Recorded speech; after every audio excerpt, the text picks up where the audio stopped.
지난주부터 우리가 좀 무대에 이 공간에서 집중하기 위해서 불을 이렇게 켰더니 좀 뒤쪽은 깜깜하죠. 그러다 보니까 우리 친구들이 평소에는 잘 그렇지 않은데 유독 더 많이 조는 것 같아요. 근데 저는 그런 신념을 가지고 있습니다.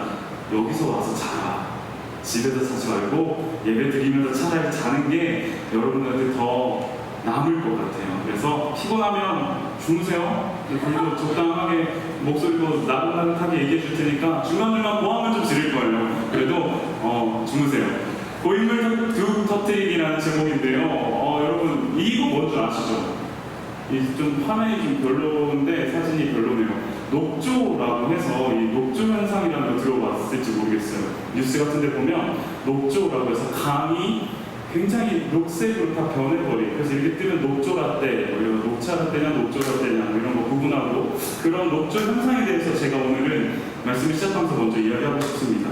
우리나라처럼 강수량이 극단적인 경우 막 겨울에는 엄청 눈이 많이 오거나 그러진 않거든요. 여름에 특히 집중호우 요즘 뭐 7, 8월, 9월 이럴 때 막 쏟아붓잖아요. 이런 집중호우가 계속되는 강수량이 막 천차만별인 1년 중에 천차만별인 그런 나라에서는 뚝이나 댐을 만들어서 강을 좀 가두어 둡니다. 왜냐하면 농업용수나 공업용수를 사용해야 하기 때문이죠. 잘 알죠? 그럼 뭐 사회, 문화 이런 시간에 배웠을 거라고 생각해요. 그렇게 댐이나 뚝을 세워서 강을 딱 막아버리는데요. 그렇게 흘러야 할 강이 인위적으로 막히게 되니까 그 안에서 플랑크톤과 같은 조류들이 엄청나게 많이 형성이 되어버립니다. 그런데 이 조류들이 형성이 되면 나타나는 문제점이 이렇게 녹색으로 변해버린다는 거죠. 물이 이 녹색으로 변해버려서 그 밑에 뭐 수중생물들, 광합성을 해야 할 수중생물들이 이 산소가 투과되지 않음으로 인해서 그 어떠한 광합성도 하지 못한 채 떼죽음을 당하는 그런 뉴스들을 이따금씩 우리는 보게 됩니다. 그래서 우리 이걸 보면서 이런 생각을 하게 되죠. 아, 고인물은 결국 썩게 되는구나. 근데 지금 뭐 이렇게 고인물 하면은 게임할 때 용어의 고인물 지금 그걸 얘기하는 건 아니에요. 맨날 그것만 하고 있고 막 이런 사람이 아니라 진짜로 고여있는 물, 고인물은 썩게 되는구나. 한 번은 동백호수공원을 나갔는데 이상한 냄새가 나는 거예요.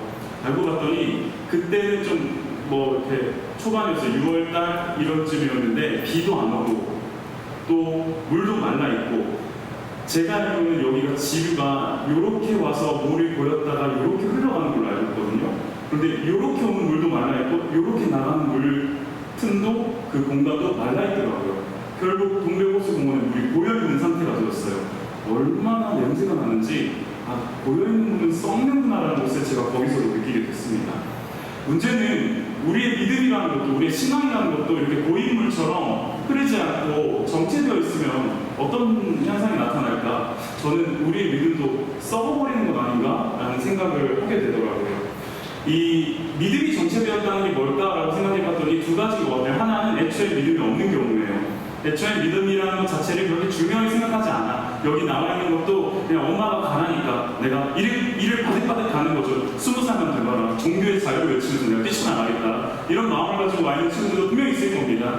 어떤 친구들은 매번 이곳에서 예배를 드려요. 그리고 말씀을 듣지만 거기서 더 이상은 뭔가의 흘러감이 없는 거예요. 그냥 주일에 교회 와서 예배 드리고 일주일에 삶을 살고 주일에 와서 예배 드리고 일주일에 삶을 살고 이런 반복되는 패턴. 그러나 그 어떠한 은혜를 흘려보내는 필드나 상황들이 만들어지지 않는 그런 썩어버리는 상태. 고여있는 게 썩는 것이 당연한 이치라고 한다면 어쩌면 저와 여러분의 믿음은 이미 썩어서 냄새나는 지경에 있는 것은 아닐까라는 질문을 하게 됩니다. 오늘요 우리 말씀을 읽었던 내용은요 다윗이 굉장히 독특한 행동을 보여주고 있어요. 그냥 뭐 요나단 다윗 자기 친구 요나단의 약속을 기억해서 요나단의 아들인 무비보셋을 찾아와가지고 이 무비보셋을 자기 식탁 왕의 자리에 앉혀서 같이 밥을 먹는 행동. 이게 뭐 어떻게 보기에는 그냥 친구 초청해가지고 오늘도 저희 집에 이제 예배 다 끝나고 나면은 6시, 7시쯤에 제가 분당에 있을 때 같이 함께 좀 교제했던 친구들 그런 모임 친구들이 집들이 하러 오거든요. 그냥 그런 것처럼 생각할 수도 있어요. 다윗의 행동을. 그런데 다윗의 행동은 굉장히 독특하게 보입니다. 사울의 손자 요나단의 아들이 무비보셋을 찾아가지고 굳이 왕궁으로 데리고 오거든요. 근데 왜 그렇게 다윗이 이상한 행동, 어떻게 보면 사울의 손자이기 때문에 멸망한 왕족이잖아요. 그 멸망한 왕족의 그들을 왜 데리고 데려와서 그렇게 먹이지? 이 행동에 대해서 제가 좀 의문을 품게 됐습니다. 그런데 왜 그런가 봤더니 요나단과의 약속인 거예요. 누가 다윗이고 누가 요나단일까 싶었는데 당시 요나단은 왕자였겠죠. 되게 삐까뻔쩍한 옷을 입고 있을 거고 당시 다윗은 군대의 이런 전투 장교였으니까 이런 옷을 입고 있을 거라고 생각해요. 아무튼 요나단과 다윗이 일전에 요나단이 죽기 전 그리고 다윗이 왕이 되기 전 도망자 신세일 때 어떤 약속을 했었어요. 그 약속을 한번 추적해 봅시다. 제가 읽어드릴게요. 한번 여러분 따라와 주세요. 눈으로. 요나단이 말합니다. 그 대신 내가 살아있는 동안은 내가 주님의 인자하심을 누리며 살 수 있게 해주게. 내가 죽은 다음에라도 주님께서 자네 다윗의 원수들을 이 세상에서 다 없애버리시는 날에라도 나의 집안과의 의리를 끊지 말고 지켜주게 라고 요청을 하고요. 그러면서 요나단이 다윗에게 말합니다. 잘 가게 우리가 서로 주님의 이름을 걸고 맹세한 것을 잊지 않도록 하세. 주님께서 나와 자네 사이뿐만 아니라 나의 자손과 자네의 자손 사이에서도 길이길이 그 증인이 되실 것일세. 다윗은 일어나 길을 떠나고 요나단은 성 안으로 들어갑니다. 요나단과의 약속을 느닷없이 다윗이 왕이 되고 나서 한참이 지난 뒤에 사실 이게 얼마나 지났을까라고 해서 사람들은 추측을 하는데요. 우리가 읽었던 사무엘하 9장의 후반부에 보면 무비보셋에게 아들이 있어요. 어린 아들이 있는데 대략 청소년 시기였을 거라고 15세라고 치면 15세가 됐던 해에 다윗이 문득 요나단과의 약속을 기억하는 거죠. 시간이 굉장히 오래 지난 뒤입니다. 그렇게 기억을 하는 이유가 무엇일까? 왜 다윗은 요나단의 약속을 갑자기 기억했을까? 그 독특한 건 우리가 1절에도 아까 읽어봤었는데 9장 1절에도 하루는 하고 시작해요. 난데없이 그냥 하루는 다윗이 요나단과의 약속을 기억했다. 왜 그런 약속을 떠올리게 됐을까? 그 직접적인 계기가 뭘까라는 것을 한번 보도록 합시다. 제가 원래는 말씀을 준비했었는데 날아간 것 같아요. 어떤 장면이 들어가냐면요. 7장에 보면 사무엘하 7장, 그러니까 지금 9장이고 바로 2장 앞서서 7장에 보면 하나님께서 다윗에게 약속을 해주십니다. 내가 너를 한 나라의 한 가정의 목자였으나 이제는 한 나라의 왕으로 통치자로 세워주도록 하겠다. 그러면서 내가 너의 가문을 영원토록 이끌어갈 것이고 지금까지 너를 이 왕의 자리에 세운 것 같이 내가 앞으로도 너의 삶을 인도해 나갈 것이다 라면서 하나님께서 약속을 해주세요. 그 약속을 다윗이 받아들고서는 한참이 지난 뒤에 요나단과의 약속을 떠올리게 되는 거예요. 그냥 흘려보낼 수도 있었어요. 요나단과의 약속은. 사실 그 약속을 지키지 않아도 누구도 욕할 사람은 없습니다. 다 죽었으니까. 무비보셋 빼고. 근데 무비보셋은 몰랐죠. 아빠 요나단이랑 다윗이랑 약속했는데 어떻게 알았겠어요? 모르는 상황 속에서 다윗이 하나님의 약속을 기억하고 나서는 듣고 나서 동시에 요나단과의 약속을 떠올리게 된다는 것을 오늘 말씀을 통해서 보게 됩니다. 그렇게 요나단과의 약속을 기억했던 다윗은요 이제 무비보셋을 찾게 되는데요. 무비보셋을 찾으면서 다윗이 보여줬던 두 가지의 독특한 행동이 있습니다. 첫 번째는요, 다윗은 하나님의 은혜를 흘려보내고 있습니다. 자기에게 보여지지 않도록 흘려보내는 모습을 보여주는데요. 사무엘하 9장 7절 말씀, 우리 목소리 크게 내서 좀 돌리니까 함께 읽어보겠습니다. 7절 시작. 다윗이 그에게 말하였다. 내 것 없다. 내가 너의 아버지 요나단을 생각해서 내게 은총을 베풀어주고 싶다. 너희 할아버지 사울님께서 가지고 있던 토지를 너에게 모두 돌려주겠다. 그리고 너는 언제나 나의 식탁에서 함께 먹도록 하여라. 아멘. 다윗 앞에 불려갔던 무비보셋의 심정이 어땠을 것 같아요? 난 너무 무서웠을 것 같아요. 내가 무비보셋이면 굉장히 쫄았을 것 같아요. 갑자기 느닷없이 한 20년, 15년 지난 뒤에 다윗 왕이 너를 찾는다. 종들이 와가지고. 그래서 이제 불려간 거예요. 누가 봐도 이제 정말 사울의 그 가문의 모든 잔단 아니면 그 자손들을 다 멸절시키려고 하는 거구나 라고 생각했을지도 모르겠어요. 그런데 다윗이 말도 안 되는 말을 합니다. 너의 아버지 요나단을 생각해서 내게 은총을 베풀어주고 싶어. 은혜를 좀 베풀어주고 싶어. 너는 언제나 나의 식탁에서 함께 먹으면 좋겠다 라는 정말 뜬금없는 이야기를 하는 거죠. 이때 무비보셋이 어떻게 반응을 하냐면요, 이렇게 반응을 합니다. 무비보셋이 엎드려 아뢰었다. 이 종이 무엇이기에 죽은 개나 다름없는 저를 임금님께서 이렇게까지 돌봐주십니까? 말이 안 되니까요. 너무 당황스러우니까요. 이게 말도 안 되는 은혜인데, 말도 안 되는 은총인데 왜 나를 이렇게까지 하십니까? 라고 노이보셋이 반응하는데요. 이 반응을 똑같이 다윗이 했었어요. 사무엘하 7장에서 이렇게 얘기합니다. 그 하나님의 언약을 듣고 나서 다윗이 성막으로 들어가 주님 앞에 꿇어앉아 이렇게 기도하였다. 주 하나님, 내가 누구며 내 집안이 무엇이기에 주님께서 나를 이러한 자리에까지 오르게 해주셨습니까? 노이보셋이 이렇게 얘기했죠. 이 종이 무엇이기에 죽은 개나 다름없는 저를 임금님께서 이렇게까지 돌보아 주십니까? 내가 누구며 또 내 집안이 무엇이기에 주님께서 나를 이러한 자리에까지 오르게 해주셨습니까? 우리 아까 세 번째 불렀던 찬양이 요거예요. 사람이 무엇이간데 주께서 저를 생각하시며 인자가 무엇이간데 주께서 나를 권고하십니까? 그러면서 다윗이 시편 8편의 내용을 짓는 거죠. 여호와 우리 주여 주의 이름이 온 땅에 어찌 그리 아름다운지요. 다윗의 반응, 하나님의 약속을 기억하고 그 은혜를 경험한 다윗의 반응과 다윗이 흘려보낸 은총 앞에서의 요나단의 반응이 똑같은 것을 볼 수 있어요. 이 반응이 동일한 것을 봤을 때 저는 다윗이 하나님께 받은 은혜의 감격을 고스란히 노이보셋에게 흘려보내고 있구나라는 것을 생각하게 됩니다.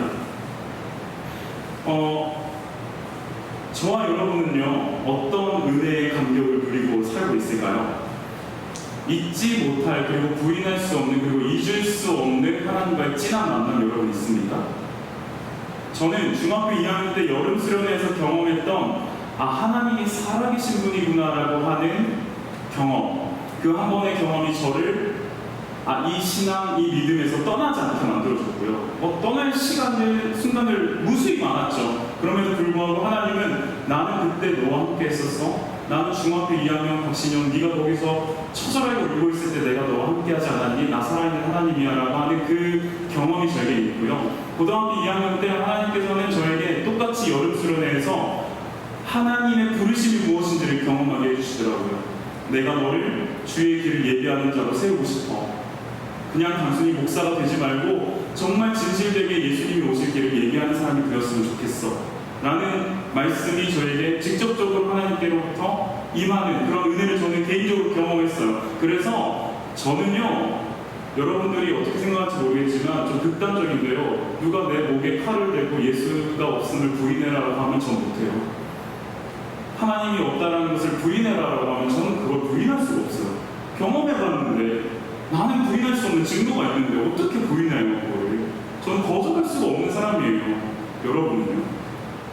여기에 있는 성김이 우리 고등부 성김 청년들도 있고 우리 부장님도 계시잖아요. 여기 계신 분들은 그냥 시간 남아돌아서 에너지 남아돌아서 여기 있는 게 아니에요.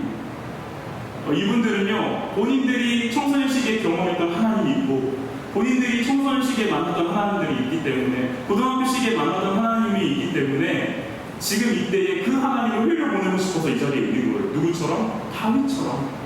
하나님의 약속의 은혜를 경험하니까 그걸 흘려보내고 싶어서 노이보셋을 찾았던 다윗처럼 여기 있는 성기비들도 내가 만난 하나님이 있기 때문에, 부인할 수 없는 하나님이 있기 때문에 그 하나님의 은혜를 여러분들에게 흘려보내고자 정말 피곤하거든요. 너무 피곤하고 지치는데도 우리 성기비 청년들, 우리 부장님은 이 시간을 늘 기억해서 여러분들과 함께 하려고 하는 거예요.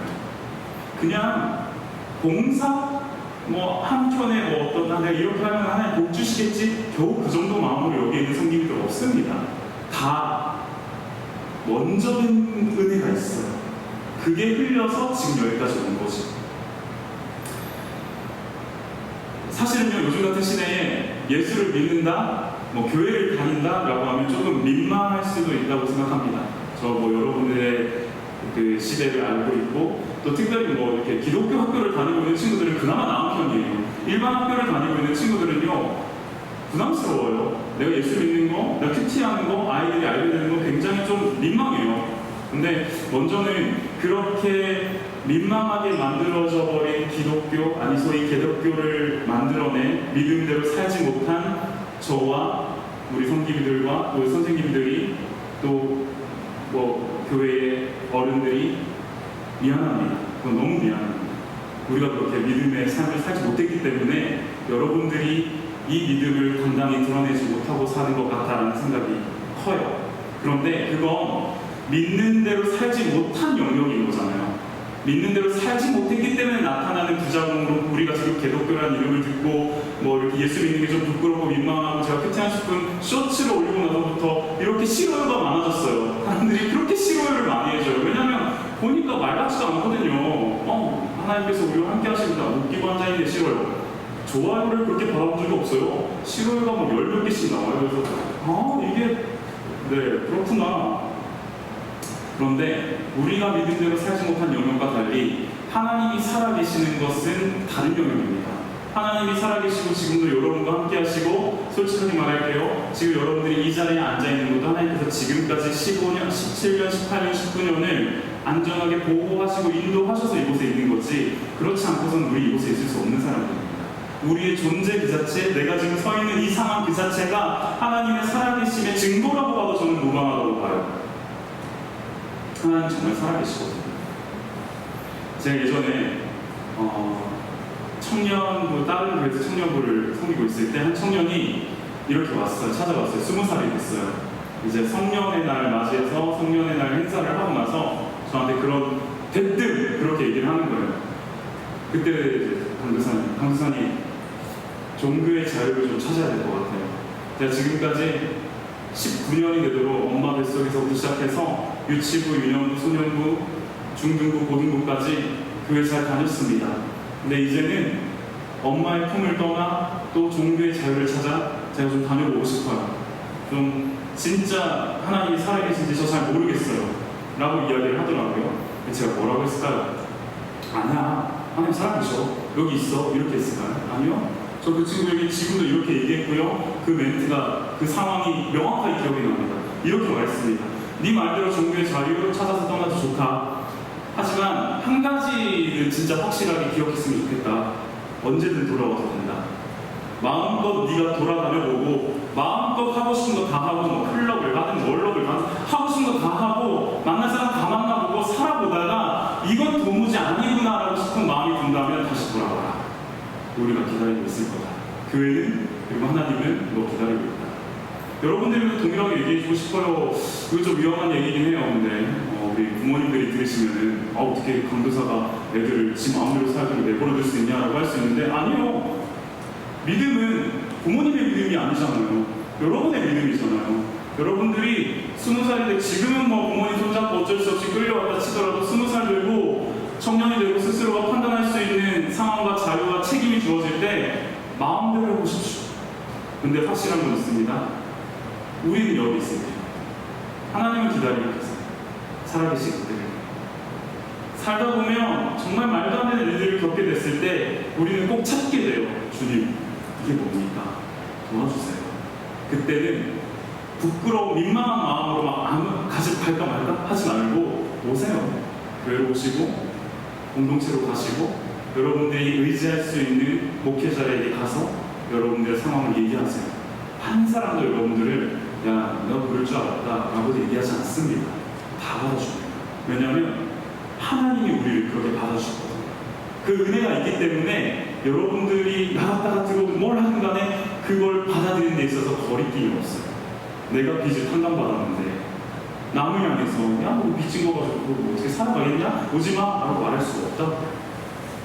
다윗은 하나님의 은혜를 경험했고요. 그 은혜를 원수의 가문인 사울의 가문으로 흘려보내고 있음을 주목했으면 좋겠습니다. 하나님을 사랑하는 사람은 반드시 이웃을 사랑하는 사람이 될 수밖에 없다라고 이야기를 해요.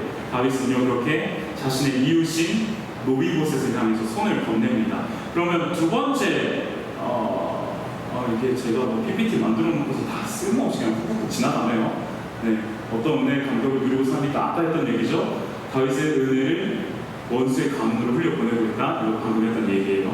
두 번째 다윗의 태도는요. 다윗의 흘려보내는 제한이 없었다는 거예요. 다윗이 자신의 은혜를 흘려보내는데 어떠한 제한과 거리낌이 없었다는 사실을 여러분들에게 꼭 얘기해주고 싶어요. 그냥 이게 원수의 가문에게 흘려보냈구나라는 제한도 넘어섰을 뿐만 아니라 특별한 게 있었어요. 예루살렘에 살면서 왕의 식탁에 함께하는 노비보셋을 소개하는 맨 마지막 9장 19절 장면이 나오는데 이거 한번 같이 읽어보도록 하겠습니다. 함께 읽겠습니다. 노비보셋은 시작! 무비보셋은 언제나 왕의 식탁에서 먹었으며 예루살렘에서만 살았다. 그는 두 다리를 절었다. 요로도 구장이 끝나요. 되게 이상하지 않아요? 식당에서 먹었다 하고 끝냈으면 뭐 예루살렘에서만 살았다, 뭐 우리가 보통 하는 해피엔딩, 뭐 이렇게 행복하게 살았습니다 하고 끝내면 되는데 굳이 그는 두 다리를 절었다라고 이야기를 합니다. 두 다리가 절었던 사건은 사무엘하 초반에 등장합니다. 사울 왕이 죽고 요나단이 죽고 나서 사울의 무비보셋의 유모가 이 아들을 데리고 도망가다가 떨어뜨려서 두 다리가 절게 돼요. 그런데 왜 성경은 굳이 예루살렘에서 살고 왕의 식탁 다윗과 함께 밥을 먹는 무비보셋이 두 다리로 절고 있음을 강조하고 있는 걸까? 왜냐하면 이 다리 저는 자에 대해서 다윗이 굉장히 깊은 분노가 빡침이 있거든요. 다리 저는 자들에 대한. 사무엘하 5장에는 이렇게 적혀 있습니다.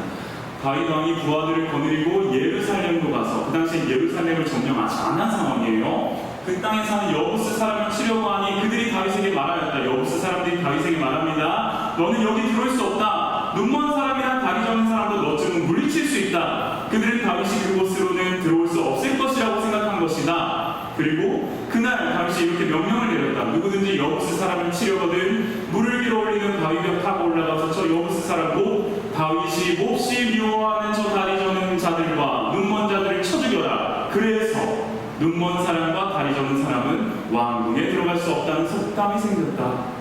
이게 사무엘하 5장에 나온다고요. 지금 우리 9장 읽고 있잖아요. 5장에 이 내용이 나와요. 무슨 상황이냐면 예루살렘이라는, 지금도 이제 성지순례라고 하는 곳에 가보면 예루살렘은 천혜의 요새입니다. 그 바위 위에 막 높다랗게 이렇게 70m가 넘는 바위 위에 예루살렘이 만들어져 있기 때문에 웬만해서는 이렇게 직접적으로 공성전을 펼칠 수가 없대요. 그러다 보니 여부스 사람들이 어떤 자신감이 생기냐면, 야 다윗, 내가 다리 저는 사람이랑 눈먼 사람을 데리고 나도 너네 여기 못 들어와 라고 하는 자신감이 있었고, 실제로 역사가에 따르면 다윗이 예루살렘을 치려고 하는 그 상황에서 그 앞에 병사들, 그 성 위에, 예루살렘 성 위에 병사들이 다리 절거나 눈먼 사람들을 세워놨다라는 설도 있어요. 완전 수치심을 느끼게 하는 거죠. 약을 올리는 거죠. 말 그대로 약간 비아냥 걸리는 거죠. 다리 저는 사람과 눈먼 자들을 통해서. 그런데 다윗은 하나님께 주신 지혜로 그 물을 기르러 오르는 통로를 통해서 들어가고요. 결국에는 이 성을 점령합니다. 점령하고 나서 다윗이 생각하는 마음은 이렇게 우리가 본 것과 같이 다리 저는 사람과 눈먼 자는 저 눈먼 사람들을 굉장히 싫어해요. 미워하고요. 속담에 이르기를 눈먼 사람과 다리 저는 사람은 왕궁에 들어갈 수 없다는 속담까지 생겼음에도 불구하고 왕궁의 식탁에 지금 누가 왔다고요? 두 다리를 절고 있는 무비보셋이 왔다. 이게 저는 다윗이 은혜를 흘려보내기 있어서 제한이 없었다라는 걸 보여주는 굉장히 중요한 사례라고 생각합니다. 다윗이 흘려보내는 이 은혜 물질기는 자신이 말하고 있는, 자신이 생각하고 있는, 자신이 수치심을 느꼈고 자신이 트라우마가 있었고 PTSD가 있었던 그 어떠한 곳에도 갇히지 않고 있습니다. 우리의 흘려보내는 제한이 있지 않습니까? 라는 생각을 하게 돼요. 어떤 친구들, 어떤 청년들, 어떤 고등학생들이 이렇게 얘기합니다. 돈이 좀 생기면 제가 흘려보낼게요. 시간이 좀 생기면 제가 좀 흘려보낼게요. 제가 체력을 좀 고려해서 제가 좀 에너지가 남을 때 좀 흘려보낼게요. 라고 이야기를 합니다. 혹은요, 평소에 극혐하는, 그 말을 막 대놓고 얘기하지 않아요. 왜냐면 사람들이 싫어하거든요. 그렇지만 평소에, 저건 아니잖아. 이주 노동자들 왜 여기 들어와가지고 난리야. 저건 다른, 요즘 20대들 그게 제일 크죠. 10대, 20대들. 다른 성별, 타의 성별에 대해서, 극혐. 그리고 또 극단적으로는 장애인들에 대해서 다리 저는 사람과 같은 극혐. 이렇게 생각하는 각자들의 마음속 깊은 곳에 있는 제한이 있는 것은 아니에요. 저 돈 좀 있으면 할 건데 돈이 없어서 못하겠어요. 저 시간 있으면 할 텐데 시간이 없어서 못하겠어요. 저 에너지가 있으면 좀 할 텐데 에너지가 없어서 못하겠어요. 라고 우리의 흘려보냄에 제한을 걸어놓는 것은 아닐까요? 제가 하루는요, 밤을 샜어요. 수요일 저녁이었는데 새고 싶어서 했던 게 아니라 요즘 아들이 이가 나거든요. 이 아랫니는 이미 나고 윗니가 나는데 윗니는 좀 크잖아요. 이 윗니가 잇몸을 뚫고 내려오기까지 오랜 시간이 걸린다고 하면서 그게 통증이 굉장한 것 같아요. 저는 잘 그때가 생각이 안 나서 모르겠지만 이 육아 관련된 영상들을 보면 아이들은 치아가 나올 때 굉장한 통증을 겪는다고 합니다. 그래서 이제 요즘 잠을 좀 못 자요. 근데 지안이가 잠을 못 자면 누가 잠을 못 잔다? 아빠, 엄마가 잠을 못 잔다. 어제도 그랬어요. 어제도 2시간 잤나? 그날도 제가 지금 얘기하는 그날도 수요일 밤이었는데 2시간, 1시간, 2시간 이렇게 자고 출근을 했는데 그날 또 목요일 출근은 저에게 새벽 당직이 있는 날이거든요. 새벽부터 나와서 이제 교회 다 점검하고 너무 피곤하고 너무 힘든 하루였던 거예요. 근데 하필 그날 저녁에 신방? 그러니까 만나자고 하는 약속이 잡혀 있었네. 보통 같으면요, 예전에 저였으면 전 되게 저의 에너지와 컨디션을 중요하게 생각하는 사람입니다. 그래서 피곤하면 연락을 하죠. 아침에 내가 오늘 못 만날 것 같다. 너무 힘들다. 근데 이상하게 그날따라는 너무 힘들고 피곤한데 꼭 만나야겠다는 생각이 들더라고요. 그래서 김치어스티커 만나서 같이 커피 한잔 마시면서 동대호수 공원을 좀 돌았죠. 비슷한 일이 또 한 번 더 있었어요. 한 친구가 저한테 느닷없이 갑자기 연락이 왔어요. 강사님 힘든 일이 있는데 잠깐 이야기 가능하세요? 이 친구는 아마 뭐 문자나 전화를 생각했을지 모르겠어요. 근데 저는 그날도 되게 피곤하고 힘든 날이거든요. 저녁 시간이어서 그 친구를 얘기했죠. 와라, 교회로 와라. 같이 밥 먹으면서 얘기했어요. 이게 뭘 얘기를 하고 있냐면요, 저라는 사람은 되게 이기적이어서 저를 잘 알아요. 저는 힘들고 지치면 조금 이렇게 미루는 편이에요. 막 달려가려고 하더라도 조금 에너지가 고갈될 것 같다 그러면 살짝 한 발자국 빼는 스타일이에요. 되게 알겠죠. 재수가 없는 스타일인데, 아무튼 제가 요즘에 하나님의 은혜를 많이 느끼고 나서 어떤 생각을 하게 되냐면, 나를 부르고 찾아주는 사람을 미루지 말자. 어떤 상황이라 할지라도. 시간이 정말 안 맞으면 어쩔 수 없지만 만나기로 했는데 그걸 미루지 말자라는 다짐을 했었거든요. 그래서 김치어스 때 만나고 또 힘들어하는 그 친구도 한 명 만나서 같이 이야기를 깊게 나눌 수 있었어요. 만약에 내가 내 에너지와 힘의 부침에 대해서 제한을 걸고 있었더라면 저는 그 친구나 김치어스 때를 안 만났을 거예요. 그냥 다음에 보자 라고 얘기했을지도 몰라요. 근데 그럴 수 없었던 건 나에게 주신 은혜가 너무 커서 내가 그걸 흘려보내야 되겠다라는 것에 제한을 두지 않고 싶었거든요. 다윗은 자신의 한계라는 것에 갇히지 않고요, 자기가 극혐하고 있는 자신을 수치스럽게 했던 그 다리 저는 사람이라는 부류인 모비보셋에게 손을 내밀고 있음을 우리는 말씀을 통해 보게 됩니다. 결론을 내줄게요. 말씀을요. 2가지를 기억했으면 좋겠습니다. 첫 번째는요, 하나님과의 만남이에요. 그 하나님과의 만남, 하나님과의 진한 은혜를 경험한 친구가 있다고 한다면 고여있으면 안 돼요. 고3이라고 고여있으면 안 돼요. 흘려보내야 돼요. 어떤 식으로. 그 고인물의 둑을 좀 터뜨렸으면 좋겠어요. 또 하나는요, 제한되거나 한계가 있다면 그걸 좀 뛰어넘는 흘려보내기 여러분들에게 있으면 좋겠어요. 우리가 한계를 짚고 있는 그 자리야말로 우리에게 사랑이 있는지 없는지를 점검하는 자리인 것 같아요. 내가 요거까지는 못하겠어 라고 하는 그 자리가 그걸 딱 넘어서면 하나님께서 나에게 더 큰 사랑을 실천할 수 있는 자리로 인도해 주시는 그런 마지노선이 아닐까 라는 생각을 하게 돼요.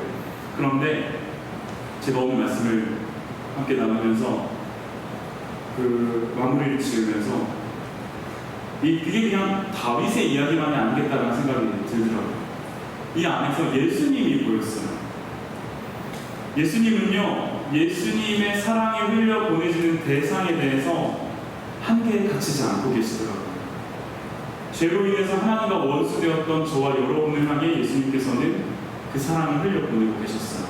사울의 원수 집안인 다윗이 모비보셋을 향해 하나님의 은혜를 흘려 보냈던 것처럼 예수님의 사랑은 당신의 원수들인 우리 죄인, 우리들을 향해서 가감없이 흘려 보내고 계시는 걸 보게 됐어요. 또 하나는요, 그렇게 죄로 인해서 흠이 가득한 우리를 향해서 예수님은 자신의 손 내밀기를 주저하지 않으시더라고요. 개의치 않으시더라고요. 심지어는 목숨까지 내놓으셨다라고 성경은 이야기하고 있어요.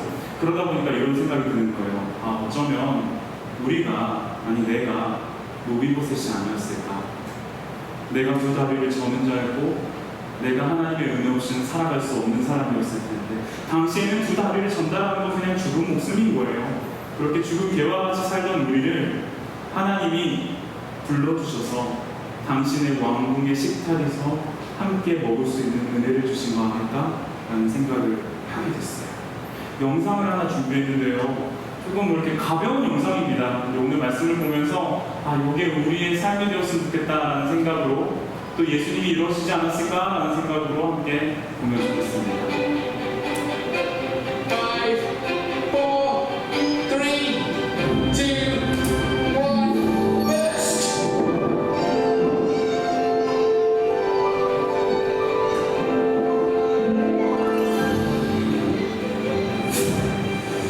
Here we go.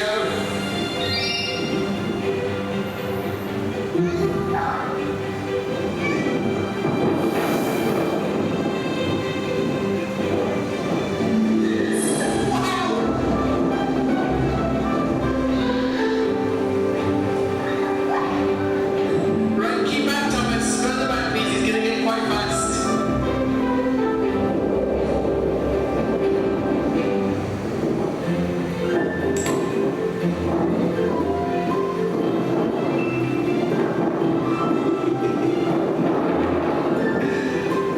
I've never been to Dublin Dangerous before.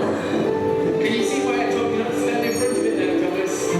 Would you be able to stand in that? Well,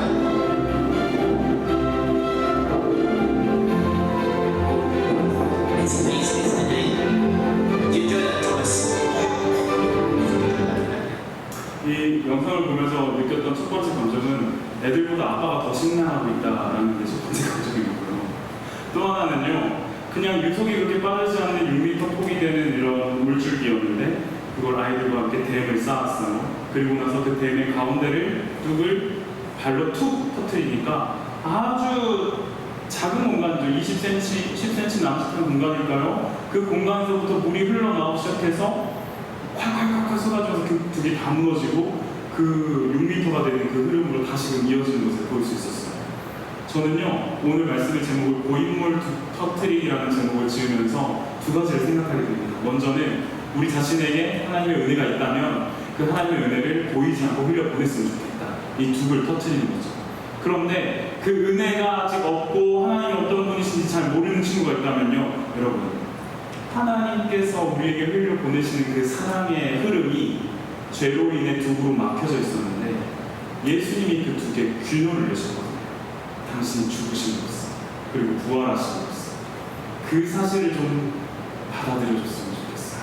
이게 복음이라고 하더라고요. 이게 아니었으면 우리는 그 흘러나와 넘치는 하나님의 사랑의 물줄기를 영영 경험 못할 사람이었을지도 몰라요. 로비보셋처럼 평생 그냥 죽은 것처럼 살아야 했을지도 몰라요. 근데 하나님의 사랑은 우리를 그렇게 내버려두지 않으셨습니다. 저와 여러분이 이 시간 아름빛 교회에서 이렇게 모여서 함께 예배를 드리게 되는 것도, 함께 모여서 이야기를 나눌 수 있게 되는 것도 하나님께서 우리에게, 우리의 마음에, 우리의 상황에 둑을 터뜨리시며 균열을 내시는 과정이라고 봐요. 저 여러분 진심으로 축복하고요, 그 하나님의 사랑을 꼭 경험할 수 있게 되기를 간절히 소망합니다. 이런 내용을 담고 있는 찬양의 가사가 있어서 같이 불렀으면 좋겠는데 고등부에서 한 번인가 불렀었던 걸로 기억해요. 제 기억에는요. 네, 가사를 한번 잘 기억하면서, 저도 사실 잘 모르는 찬양인데요, 열심히 불러볼게요. 우리 함께 찬양합시다. 십자가를 참으신, 십자가를 참으신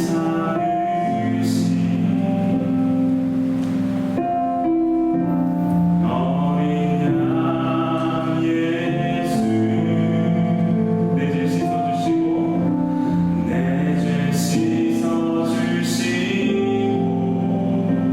구속하셨네, 구속하셨네.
때까지 하나님께서 흘려보내주시던 그 은혜와 사랑을 우리의 죄의 둑으로 막고 있었으나, 그 마음의 벽을 막고 있었으나 예수님께서 그 둑을 허물어 주신 것을 기억합니다.